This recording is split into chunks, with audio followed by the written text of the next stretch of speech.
nangonguryente daw, nangangagat. Sabi ng mayari nangangagat. Ito. Kaya may grounding siya, oh. Amplifier na platinum. Akala nyo DVD, no? DVD na amplifier. The platinum na power amplifier, pero iba na yung laman loob niya.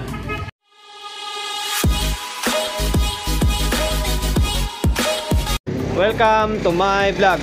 Ayun, pauwi na sana ako kaso akala ko wala pala akong content ngayong araw.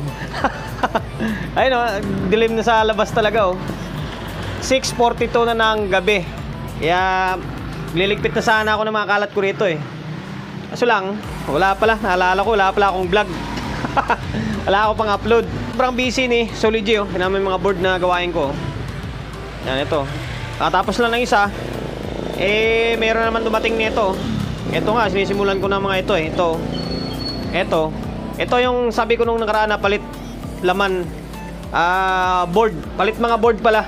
Kaya ito, nakaputi na yung board ng kuwanyo, kapasitor. Dati green board yan, eh. Tapos ito na yung board nya. Para dito yan. Tapos yung ito naman, para dito naman ito. Ngayon, ang main point ko is ito. Ito yung bago ko to babaklasin or i-repair, siyempre bablog muna natin. Ipe-flex ko lang sa inyo yung eto, gawain ko muna. Gawin muna natin ang content ito. Ang issue nito, guys, ay nangonguryente daw, nangangagat. Sabi ng mayari nangangagat. Ito. Kaya may grounding siya, oh. Medyo medyo excited ako sa pagbablog. Medyo mabilis kasi oras na. Amplifier na platinum. Akala nyo DVD, no? DVD na amplifier. The platinum na power amplifier, pero iba na yung laman loob niya. Yan, ito na, oh. DIY na siya or assemble na. Bali, hindi ako may gawa nito, guys. Dinala lang to sa akin. Bali, kuha na lang to, paparepair.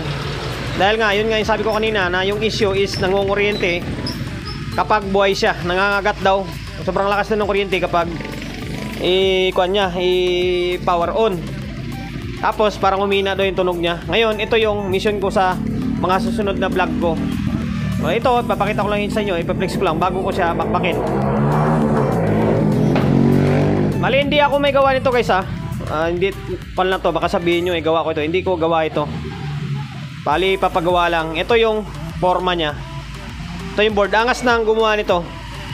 Angas ng paggawa. Ang linis. Tapos yung casing pala, guys, parang nasa 2RU lang ito. Manipis. Oh, 2RU. 2RU.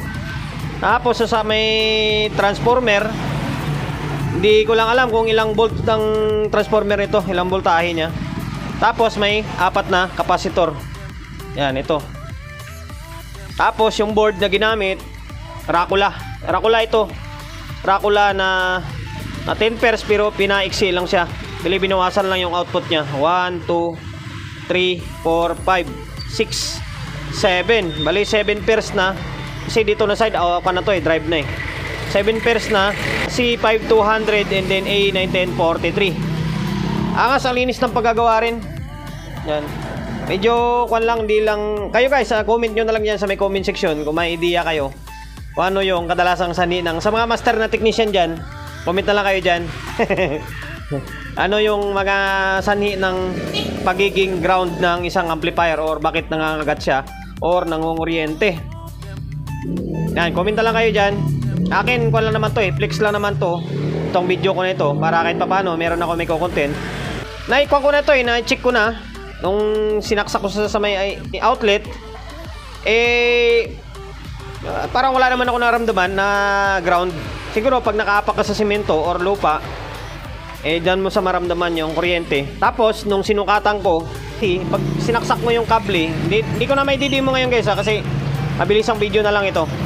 Pag nagawa ko na lang, gagawa ko na lang ulit ng panibagong video kung ano yung nagiging sanhi niya.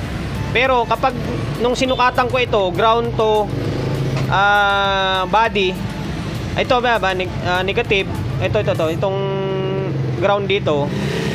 Tapos dun sa may kabila ng supply ng AC is merong voltahe. Taas ng voltahe, halos nasa lagpas 110 na, Hindi ko lang may papakita ngayon talaga kasi walang camera ko, lalong haba yung kwan. Basta ipapaliwanag ko na lang. Kapag ititester mo siya na AC, ba dito AC kabila ng linya. Pag tinusok mo yung tester diyan, sa kasalpak yung plug ng AC cord, pag switch on mo, body ground, body tapos kabila ng AC line, meron siyang voltahe. So ibig sabihin, meron talagang lumulusot na voltahe na AC. Kaya nangangagat siya. Yun yung susuyurin ko pa. Akala ko nga galing dito eh. Dito to. Dito sa may transformer nito maliit eh. Kaso pinutol ko na ito eh. Pinutol ko na ito. Tapos nag-check ako, meron pa rin voltahe na masusukat ka. O ibig sabihin, hindi yan dyan. Ito kwan pa lang naman sa akin to. Unang kwan ko pa lang yun. Unang ano tawag ito. Hula, kumbaga na maaring ganun yung nangyari. Kaya meron siyang voltahe o nangunguryente. Or maaring dito rin sa secondary, dito sa mga board, dahil nga ito minsan nakadikit na halos wala ng clearance, maaring may lumusot dyan na sumayad dito sa may casing, kaya nangunguryente. Maraming sanhi eh. Or dito sa may kwan, transformer din, diba? Yung sapin lumusot or na sumayad dun sa may sumayad sa may casing, maaari rin. Pero kapag itong sumayad eh, tapos magsushort eh, puputok dapat yung AC ang fuse ng AC. Kaya ito pa yung susuyurin ko talaga. Mahirap naman yung hakaka. Ang gagawin ko na lang dito, babaklasin ko ng buo ito. Baklas. Total, ito troubleshoot ko naman na eh, kasi umina daw yung tunog. Kaya yun na rin yung mangyari niyan. Baklas na lang buo lahat ito. Pangas nyo, nipis lang siya. Parang dating niya is LX20. Platinum low frequency crossover high frequency. Okay. Ngayon pala ako makakabanat ng itong amplifier na platinum. Pero hindi na siya yung original na board kabisado ko na yung Rakula eh. Kabisado ko naman na ito eh. Tapos meron siyang dalawang pan. Ang pan niya is buga dito. Tapos nilagyan ng isa rito para sa out, para mahigop yung init sa loob. Siguro tansya ko yung supply nito is sa mga around mga 60 siguro to. 60 mahigit. O di lang ako sigurado. Basta ang ganda niya, angas. Yan, Rakula na 1, 2, 3, 4, 5, 6, 7 7 pairs. 7 pairs na platinum. Platinum Dito na lang yung video natin guys, kasi ikuha na naman to eh. Sabi ko nga meron lang ako may vlog, meron lang ako may content para sa araw na ito. Basta abangan nyo sa mga susunod na video ko. Dami kong gagawin eh. Ito, ilang beses ko na nga pinakita ito eh. Meron pa ako dun sa loob. Abangan nyo na lang dyan. Pasensya na, medyo bihira na lang yung upload natin tungkol sa mga ibang diskarte. Bago tayo na magtapos, siyempre magpo-promote muna tayo ng mga social media pages natin. Una, Facebook page sa mga hindi pa nakapag-follow, paki-follow. And then siyempre paki-share ng mga video natin.